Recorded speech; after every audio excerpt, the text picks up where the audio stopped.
PMLN या PTI? नहीं, PTI तो शायद नहीं उनको वोट देगी, या वो अपोजिशन में बैठे हैं, जो इस वक्त हुकूमती इत्तेहाद है। कल PTI भी से भी बन सकते हैं, ये कुछ भी हो सकता है। पहले भी बातचीत कुछ चली थी इलेक्शन के बाद। हमारे मुल्क में बहुत सी चीज़ें होती हैं।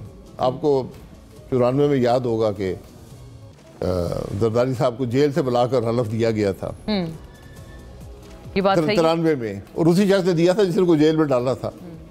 हमारे मुल्क में बहुत से तमाशे हुए हैं, तमाशे नहीं लगाएं तो बेहतर है।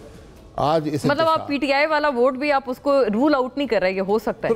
यहाँ कुछ भी आप रूल आउट नहीं कर सकते। हाँ, अगर PMLN और पीपल्स पार्टी आज इकट्ठे बैठे हैं, जिनकी सियासी मुखालफत आज भी हम बल्कि कवर कर रहे थे, बहुत उनके आपस में एक बैक एंड फोर्थ है बयानात की, दोनों एक दूसरे के ऊपर तनकीद के रिश्ते 20 साल से ज्यादा का अरसा तो बिल्कुल कन्फ्रंटेशनल सियासत थी। और ऐसी बात भी गलत है ना कि चार्टर ऑफ डेमोक्रेसी के बाद सब सही हो गया, उसके बाद भी बहुत कुछ मसले रहे। उसके बाद देखिए आपके सामने जब उनके PM डिस्क्वालीफाई कराए गए आपकी जमात की तरफ से।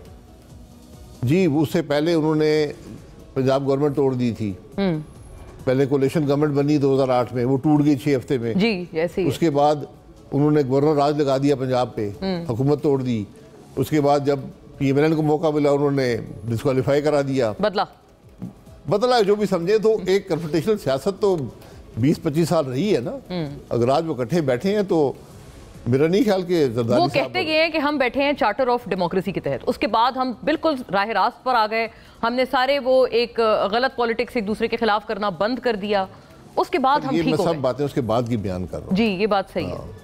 वो इख्तलाफ रहता है सियासत में। अच्छा खाकान साहब, एक बात फरमाइएगा, मौलाना साहब ने पहले भी जब PDM बनाई, उन्होंने पहले भी आप लोगों को आमादा किया कि इस्तीफे दें, असेंबली से वॉकआउट करें। इसके ऊपर एक डिफरेंस आया दीगर जमातों का, सब ने कहा कि ये नहीं करना चाहिए, खासतौर पे बिलावल साहब का। अल्टीमेटली बिलावल साहब ही कहते हैं कि मेरी बात फॉलो हुई और तहरीक अदम एतमाद आई। अब भी मौलाना साहब वैसे इसी व्यू के हैं कि ये जो असेंबलीज हैं ये नाजायज़ हैं और ये गलत। आपका क्या ख्याल है, आप किस तरफ हैं इस मरतबा? क्या असेंबली से सबको रिज़ाइन कर देना चाहिए? देखिए, हम तो असेंबली में है नहीं ना। रिज़ाइन करना एक तरीका होता है, लेकिन जो रवैया, सियासी रवैया हमारे मुल्क में है, हम उसको कुछ ज़्यादा अहमियत नहीं देते।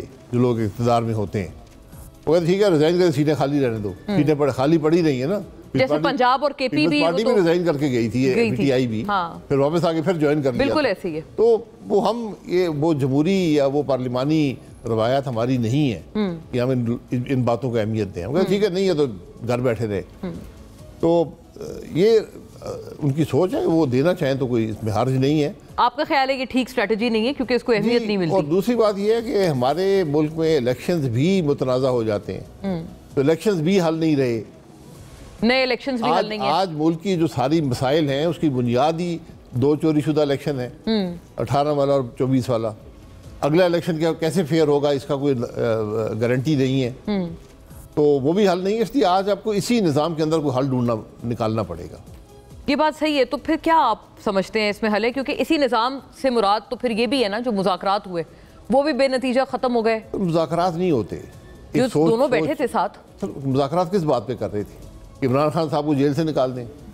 अच्छा, वो तो कहते हैं हमारी तो डिमांड ही नहीं थी। एक ही नुकता था, हमने तो ये सुना है 2 नुकते हैं कि असीरान रिहा हो जाएं और इमरान खान साहब छुट जाएं।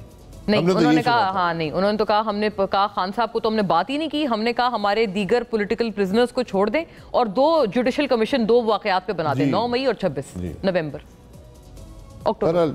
ये मुज़ाकरात ऐसे है नहीं, पार्लियामान में बात कर लेते तो बेहतर था। बहरहाल उनकी सोच है, अपनी मुज़ाकरात करते रहे, लेकिन मुज़ाकरात से हल नहीं निकलेगा। फिर किससे? आपका क्या व्यू है? आपको आज देखें, आपने कहा पुरतशद्दुद मुजाहिरे भी नहीं होने चाहिए।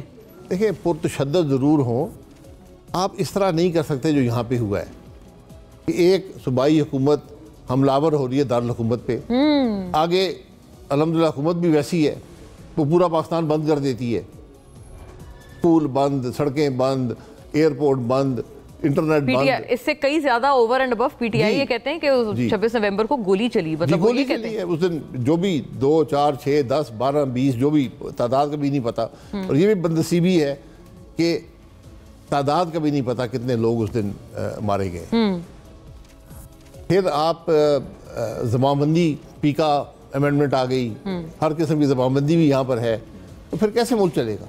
इसलिए आपने बैठकर इन चीज़ों का हल निकालना है।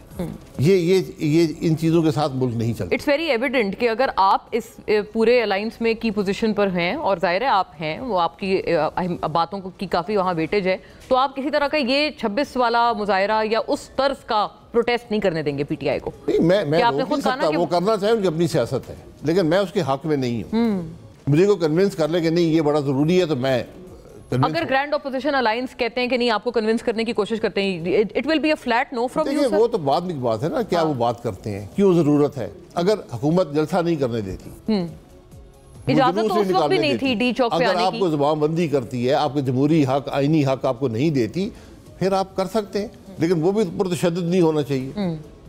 ठीक है, आप जो उल्टे सीधे कानून बने उनको तोड़ सकते हैं, ठीक है, उसको आप भुगतना भी पड़ता है, लेकिन फिर सियासत यही होती है। बट आपने अगर ये बात फरमाई सर कि मतलब पुरतशद्दुद नहीं होना चाहिए, तो वो पुरतशद्दुद था आपके व्यू में? क्योंकि वो कहते हैं, अभी भी उनका ये ख्याल है, वो कहते हैं अपना उनका मौक़िफ़ कि वो पुरतशद्दुद नहीं था। नहीं, वो यहाँ पे पुरतशद्दुद, जब गोली चली है तो तशद्दुद नहीं था, लेकिन जब आप आए हैं, हुकूमत ने रुकावटें खड़ी की हुई हैं, ठीक हो गया जी, सड़कें काटी हुई हैं, हाँ। आप आए हैं, वहाँ पर मुकाबला तो हुआ है ना, वहाँ पर वो कंटेनर भी गिराए गए, सब कुछ हुआ, कानून भी जो सो कॉल्ड कानून है वो भी टूटे। तो यानी आप कह रहे हैं जो वो चीजें वगैरह लेके आए हैं केपी से? मैं कह रहा हूँ ये तासुर कि एक सूबाई हुकूमत जिसके आईनी ओहदेदार हैं, वफाक पर पूरा जत्था बनाकर हमलावर हो रही है, आगे वफाक दिफा कर रहा है।